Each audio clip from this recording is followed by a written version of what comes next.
Realtro.com.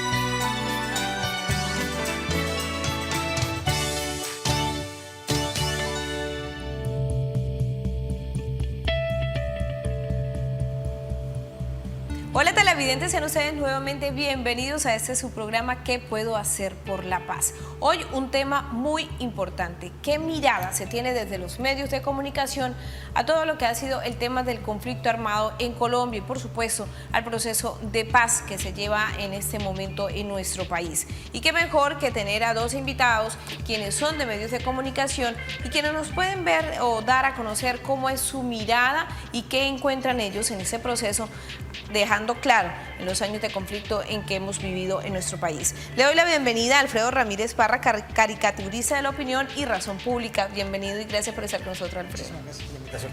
Y a Cristian Herrera, quien también es periodista de Diario El Q. Hola, gracias. Sí.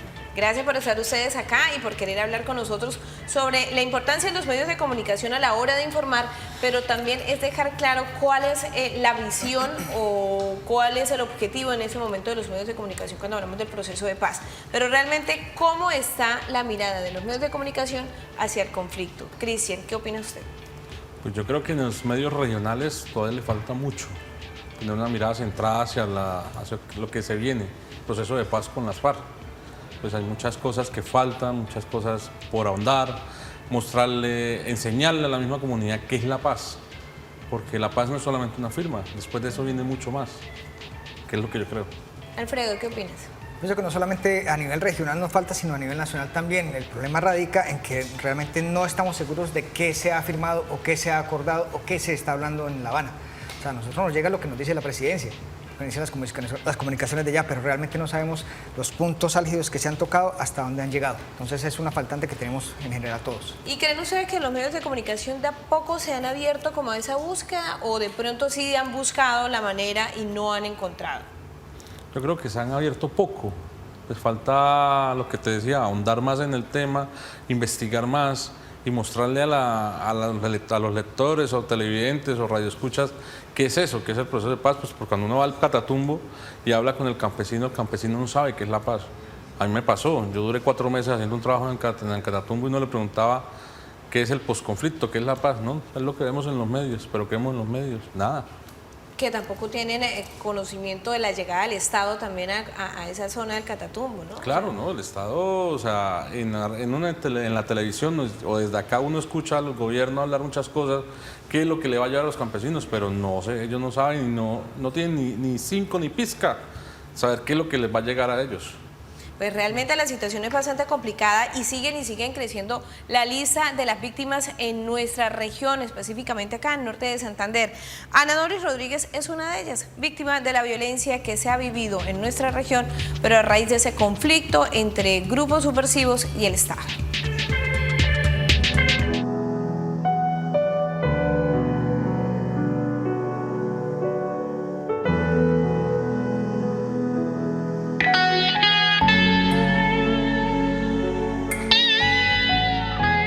Eso inició en una carretera, una trocha.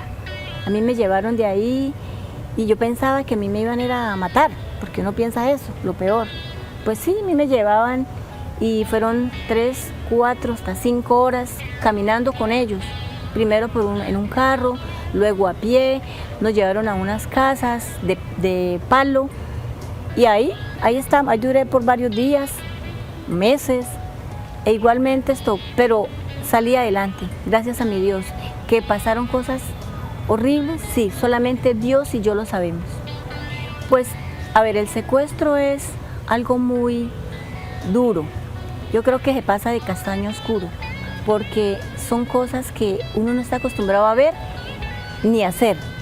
El secuestro para una persona es difícil, porque tiene uno que acostumbrarse y adaptarse a las cosas con lo que ellos comparten allá. Comer cosas diferentes a las que uno está acostumbrado, vivir, soñar y reír, porque uno también debe reír. En un secuestro no tiene que estar uno allá Humillado, está uno humillado, pero uno hace de cuenta que no está humillado. Es estar uno alegre, porque la vida es así. Son cosas o piedras que nuestro Dios nos pone en el camino para saber cómo surgimos, cómo salimos adelante. Pero el secuestro es una cosa muy difícil, es algo muy duro. Son personas que lo hacen a veces económicamente o lo hacen porque lo quieren hacer. Claro, son hechos que de verdad a uno como víctima y que es la persona que en realidad lo vive y lo tiene en ese momento, es muy difícil. Son situaciones de sentimientos, son situaciones a veces uno se culpa, pero son cosas que uno dice en el momento, pero esto no lo quería yo, ¿por qué ahora soy yo víctima?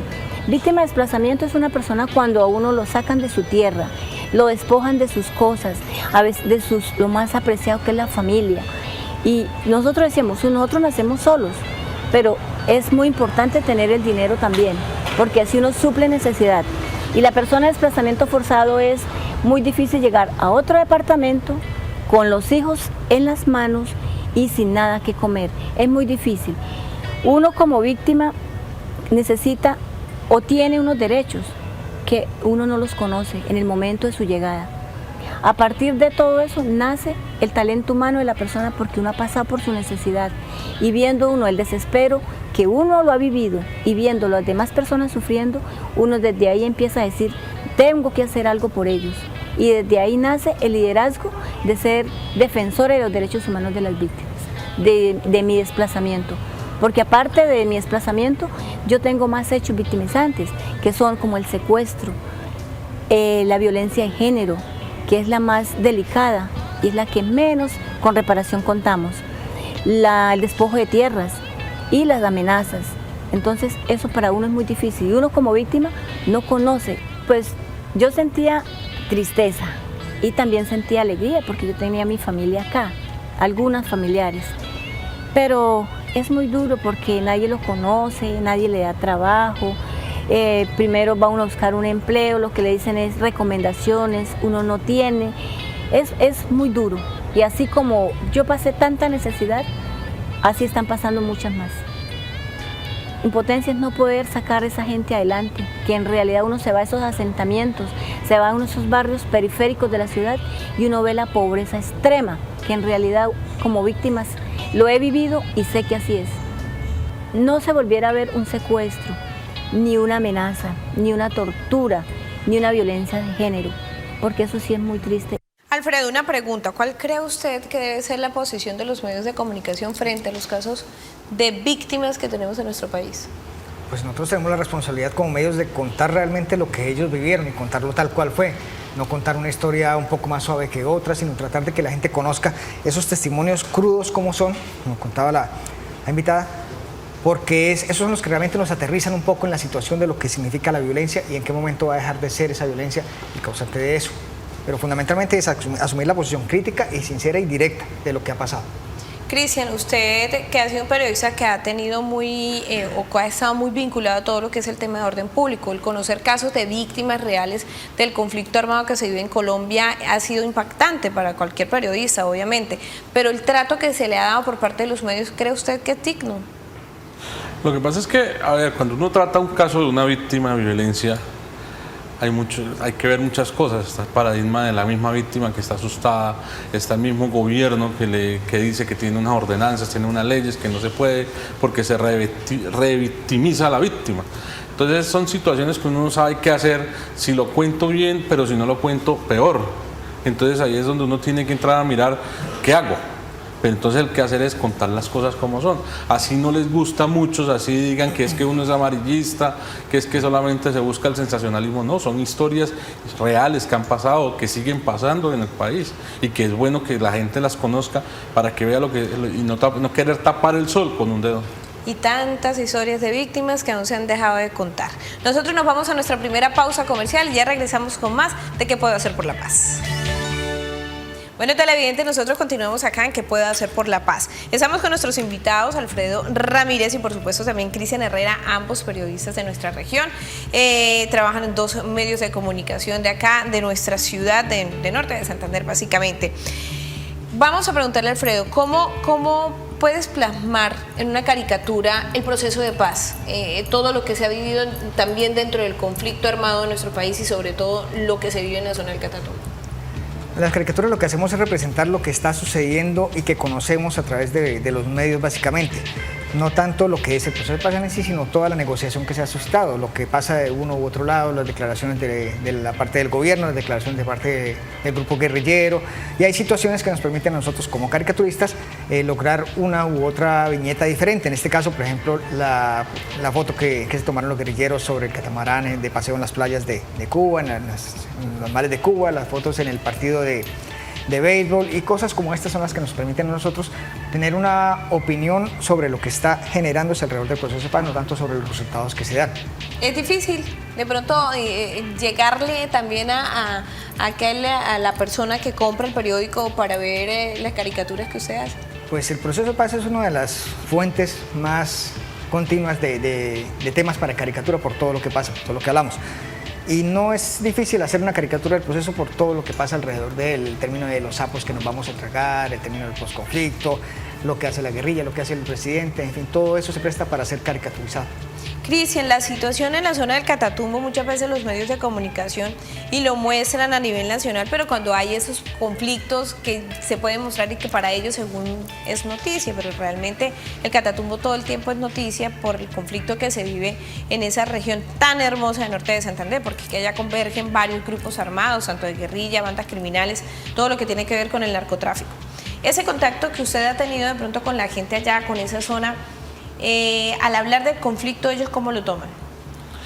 Hablar con ellos el conflicto, ellos los toman como algo muy normal. Pues ellos sí están preocupados porque ellos le dicen a uno ¿qué puede hacer? Uno está en su finca, llega a las FARC, se toman la finca, se van y a las 2 horas llega el ejército, se toma la finca. Después se va el ejército y llega el ELN. Y después se va el ELN y llega el EPL. Entonces ellos dicen, nosotros no podemos hacer nada, no estamos con nadie, nosotros vienen, se quedan ahí y es más, nosotros a veces nos vamos y dejamos la finca sola y que ellos estén ahí lo que tengan que estar y se van. Y muchas veces han sido víctimas de homicidios y de otro tipo de torturas por la situación que se presenta en ese sentido, ¿no? Que tienen que prestar su finca para determinado grupo. Sí, claro, porque ellos al hacer eso, ser víctimas de esa situación, ellos son amenazados por el mismo grupo porque los tratan, ellos mismos dicen, de sapos, que no están con X o con Y o con Z grupos, sino que están con el Estado, y entonces que tienen que hacerles caso. He escuchado casos que a veces llegan con lista en mano y les dicen, fulanito tal, ¿usted cuánto lleva acá? No, llevo 5 años, no nos sirve, por favor desocupa, tiene 2 horas para irse, si no lo hacen lo matamos. Y la gente le toca dejar todo tirado. Simplemente porque pasó un grupo por ahí y ellos no pudieron decirle que no. O sea, uno entiende a esa gente, si ellos tuvieran las armas o tuvieran el poder que tiene un grupo para no vengan aunque a mi finca, pues lo hacen, pero si no lo pueden hacer, pues les toca quedarse callados y estar ahí. Tremenda realidad la que vivimos en nuestra región. Vamos nuevamente a escuchar la historia de Ana Doris Rodríguez, que nos sigue contando cómo ha sido su vida cuando fue víctima del conflicto y ahora que está luchando por continuar con una vida normal pese a haber sufrido las adversidades de la violencia. Yo creo que yo me convertí en una ficha de ajedrez, la reina, porque a partir de tantos obstáculos pude salir adelante, pude lograr que mis hijos tan chicos que venían ya están capacitados. Les di el estudio, pues no el completo, pero al menos les saqué el bachiller. Ahora son técnicos, uno está en la universidad, el otro está pronto a la universidad. Y yo me vine preparando con talleres, en capacitaciones, en la gobernación, en la fiscalía, en la defensoría. Todos talleres, ¿para qué? Para yo aprender, tener conocimiento y a su vez hacer las réplicas en los municipios, con las mujeres, con las mismas víctimas, donde nos llamen, porque ahorita nos llaman a esas asociaciones a decirles qué es la ley, a que conozcan de sus derechos y también de sus deberes.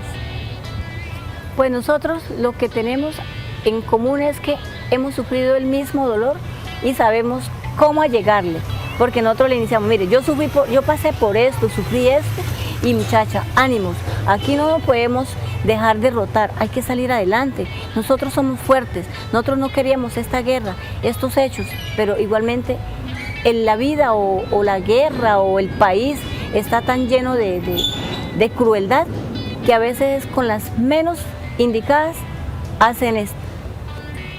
Mujer valiente, luchadora y con muchos ánimos de salir adelante. Y así esperamos que todas las mujeres y hombres, porque también hay hombres que desfalecen debido a todo su despojo, su dolor, su pérdida de hogar, su desarraigo. Entonces hay que salir adelante. Mi Dios está ahí y nos debemos coger de la mano de Dios, porque Él es el único y nosotros que podemos salir adelante. No esperemos a seguir las cosas del Estado, a ser mendigos, porque a nosotros nos acostumbran a ser mendigos y eso es lo que no queremos. Nosotros ser propositivos y saber que nosotros podemos. Nosotros a este proceso le apuntamos a la paz. Yo digo que es un camino con muchas curvas y muchas piedras y muchos obstáculos. Pero nosotros como víctimas, sí, nosotros le apuntamos siempre y cuando el gobierno nacional o el Estado que tiene como derecho cumplir con las normas reglamentadas, una víctima con vivienda, una víctima con educación, una víctima con trabajo, con salud, le apunta a la paz.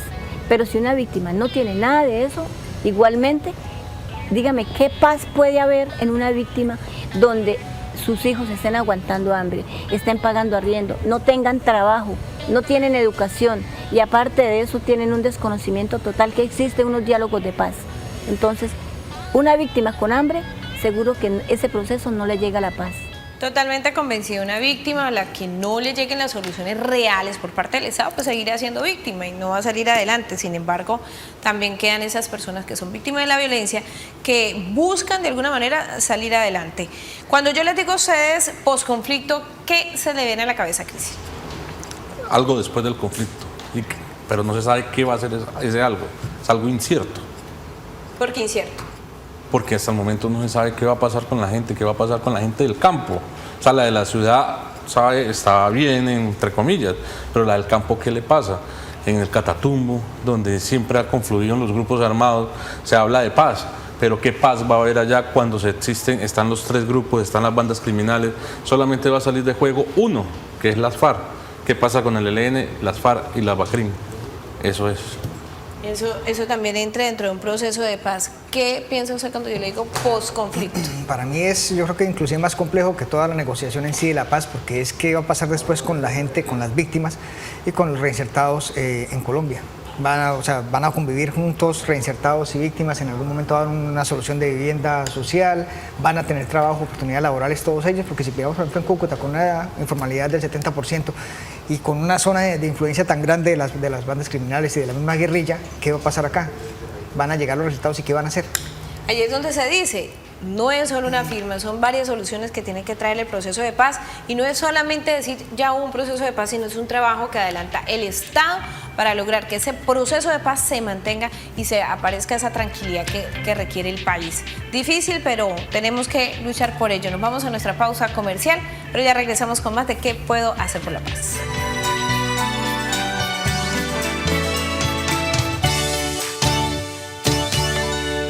Gracias, televidente, por continuar con nosotros en ¿Qué puedo hacer por la paz? Hemos estado hablando de la mirada desde los medios de comunicación hacia el tema del conflicto armado que se vive en nuestro país. Pero vamos a conocer ahora una cápsula más de lo que es Pedagogía para la Paz.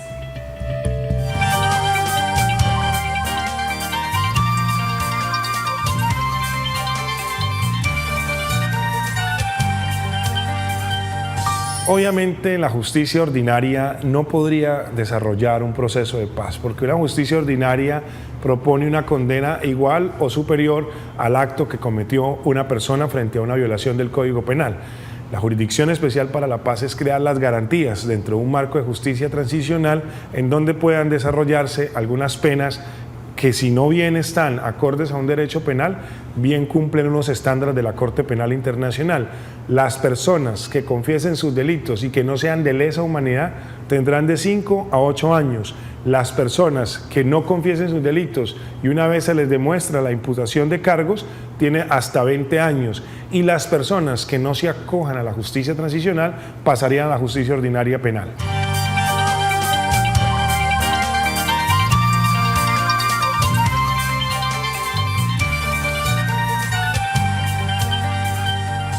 Nosotros hablando de paz, ¿ustedes creen que hablar de paz es fácil, Cristian? La verdad no.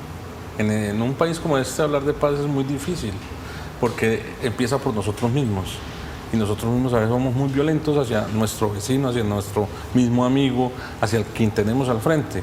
Entonces tú lo ves a diario, vas en el carro y de pronto ves cuando un conductor insulta al otro, que porque no le da paso, el otro va acelerado. Es muy difícil hablar de paz. Desde que no cambiemos nosotros mismos, no llegamos a una paz verdadera. Alfredo, ¿cree usted que a los medios de comunicación les cuesta hablar de paz?